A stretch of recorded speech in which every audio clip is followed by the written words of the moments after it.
guess who?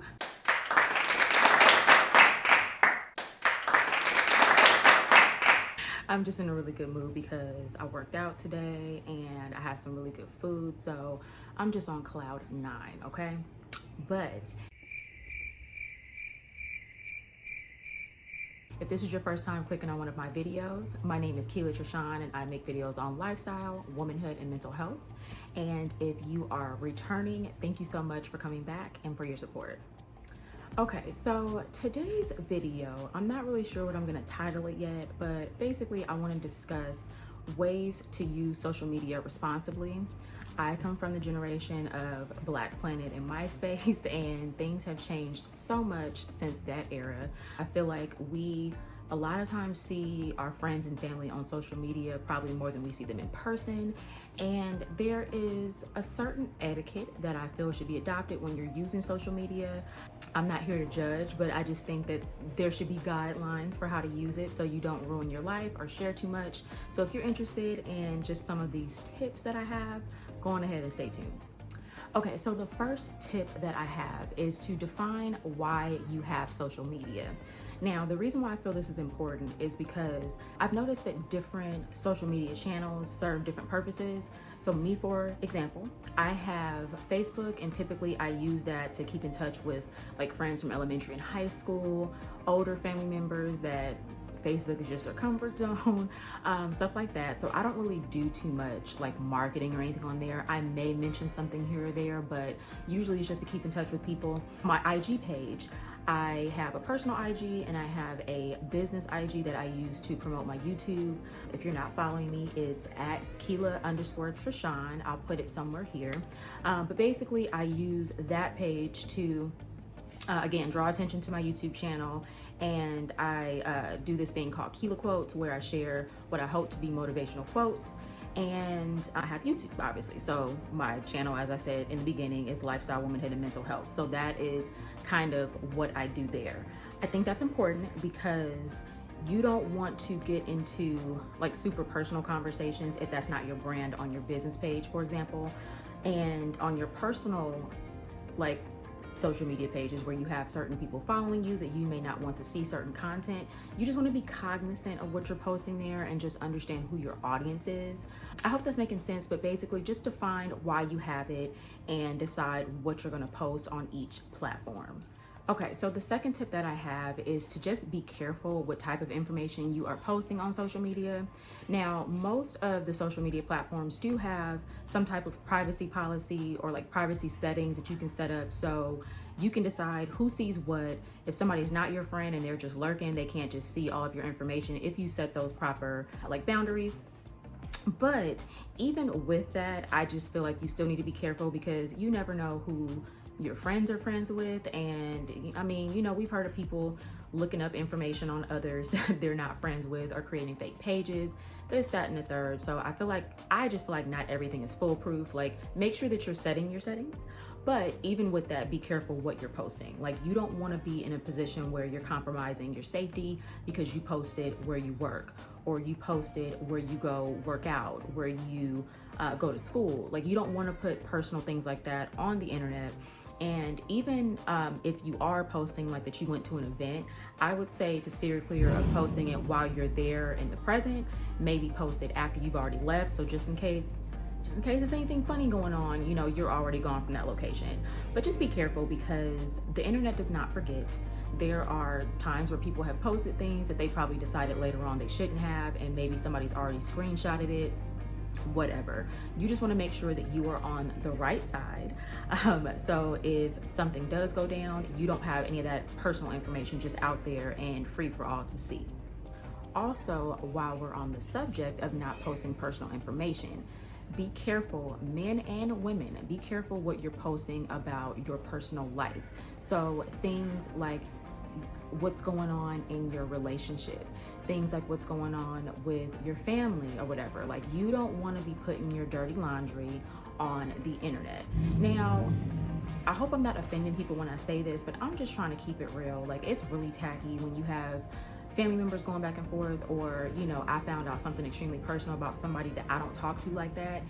And you know, it's just floating around. Like, there's just no need for you to put certain things like that for the world to see if you are that close with that person, or you know, if you have that person's number, maybe call them and talk to them about whatever. But just be careful posting that kind of stuff there too, because you got a lot of messy people and you got a lot of nosy people that are just waiting for you to post something incriminating or something, you know, something that they can kind of like feed off of. And you know, misery loves company, so you don't want to create those kind of problems for yourself. The third tip that I have, and this is a big one, is to not go back and forth on social media, like arguing or going at each other under a post, especially if this is somebody that you do not talk to on a regular. So I'm gonna go ahead and give a little personal story, but I posted something like a week ago on my Facebook page, and it was just a repost. And it was basically about the Meg Thee Stallion and Tory Lanez situation. Now, I typically do not post like politically charged things or controversial things on my social media, but that particular situation hit home because I am a Black woman. And so, you know, I have my thoughts on it. So I agreed with the post. Now, typically, I don't really post things that I get problematic responses on, but this particular one I did. And let's just say that I had some people that were posting, like responding to me on that post and almost like trying to come at me or trying to like debate. And if you know anything about me, I'm a very I said what I said type of person. So I'm all about having a friendly debate. I'm all about, you know, discussing other points of view. Like, I'm not that person. I'm not closed off, but I usually have done the research or I've experienced something and I just feel the way I feel. So a couple of people on that post kind of said things that triggered me. And if this was like several years ago, I probably would have reacted. Like, I probably would have went back and forth. But the way I see it is, if I don't talk to you on a regular basis, if you're not a friend of mine or a family member that I talk to on a regular, you can say whatever you want to say and I don't care.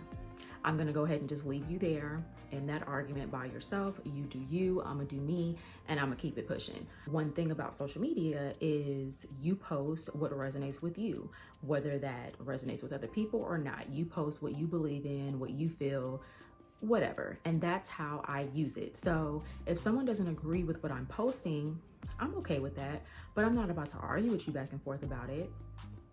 For what? If you're a friend or a family member who, like, we have each other's number and stuff, then maybe I'll continue the conversation, or I'll hit you up on the side like, hey, just want to have like an open conversation about what I posted. You seem to be a little angry, whatever the case may be. But the people that responded on that post are people that I don't talk to on a regular. We are no more than Facebook friends, I would say. Like, I met them, I know them, but we don't talk on a regular. So I just let them be, and it just is what it is.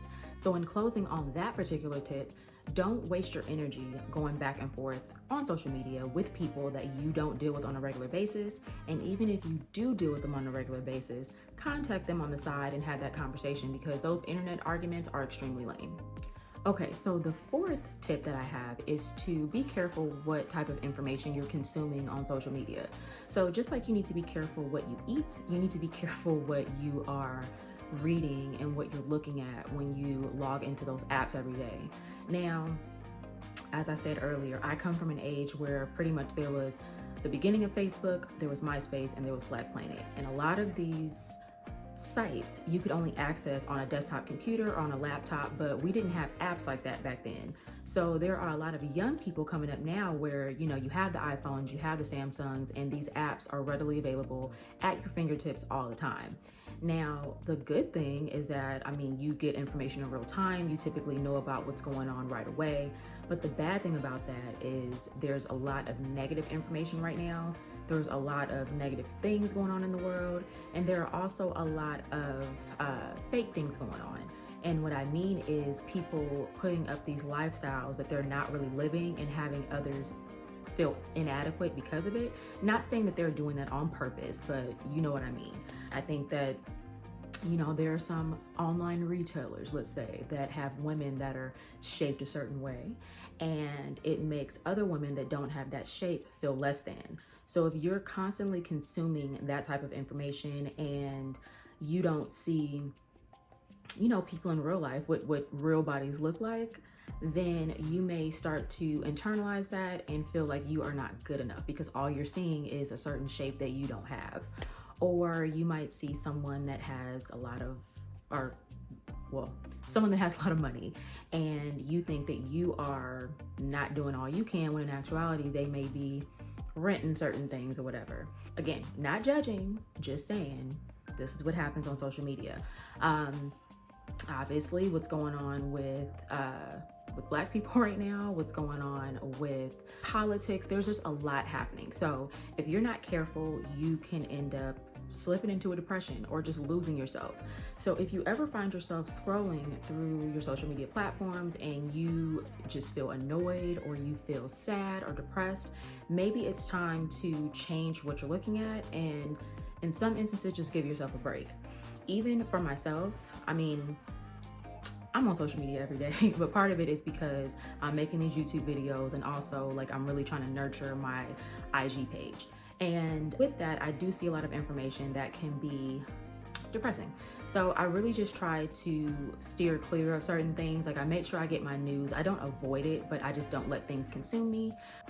And I think that that is helpful for everyone. So take your breaks, have your designated time where you're on social media, especially if you do it for a job, but then make sure that you take your breaks and live your life and just clear your head. Like we all need that. And I think because it's so like accessible right now, some of us just don't know when to log out.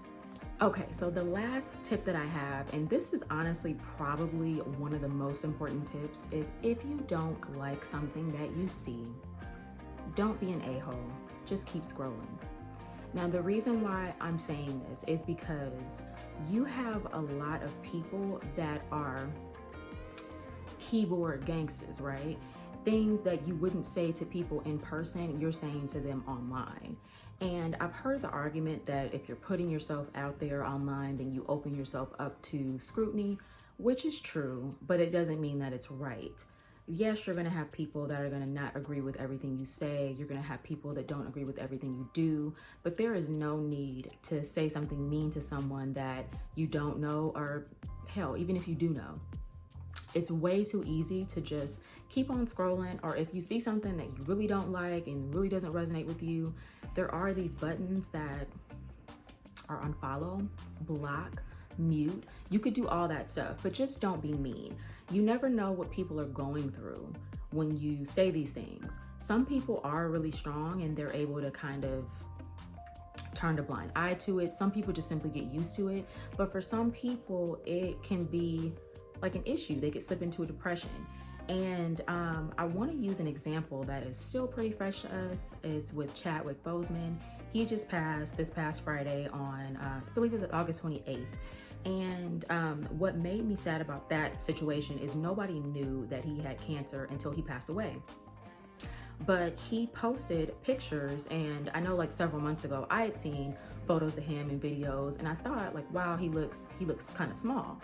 But I would never like say that, or I would never criticize anybody on their actual post. But what I was reading is that I had seen people talking mess about him when he was putting up these videos and photos looking noticeably smaller, but some people were just really coming for him and his appearance and just kind of making a joke out of it. And it's like, now everybody's sad that he's gone. Like now we know that he had been battling cancer for 4 years, but that's just a perfect example of you don't know what people are going through. So when you type these mean things, it's like you don't want to turn around later and eat your words, and now you feel like an a-hole because you kind of were. So I don't think that, you know, you need to have a reason to be nice. You should just be nice. And if you don't have anything nice to say, as the saying goes, don't say anything at all. So if you don't take anything from this video, take that. Like there are so many other things you could be doing, and tearing down somebody does not lift you up. A lot of times when we tear down other people, we have things going on in our lives that we need to be working on. So just be nice and keep scrolling if you see something you don't like. All right, you guys, so that is all I have for today. If you enjoyed this video, please go on ahead and give me a big fat thumbs up. I'm really trying to grow this channel, and I just got over 100 followers. I think I'm at 108 by the time I'm posting this video. So I'm really on this journey to get to 1,000. So help me out. Also, if you made it this far and you have not subscribed, go on ahead and click that subscribe button and be sure to turn on your notification bell so you don't miss any of my future uploads. With that being said, you guys have an amazing day and I'll see you next time.